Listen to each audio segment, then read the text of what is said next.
adalah istighfar. Sebab Allah itu Allah mengampun pada Nabi yang berkata pada Nabi yang awal dalam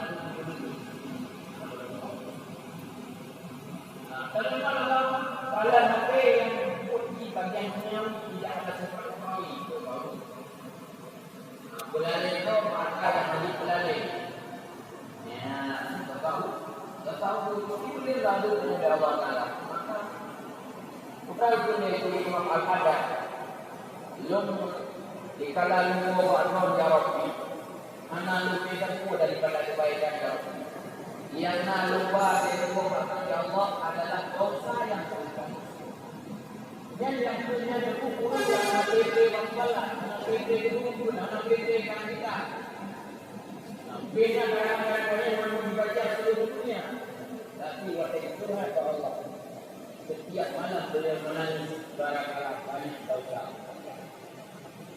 Orang yang paling dikagum dalam dunia adalah Rasulullah. Orang yang tidak pernah mengampuni ada dosa. Orang yang tidak pernah menangis gara-gara dosa.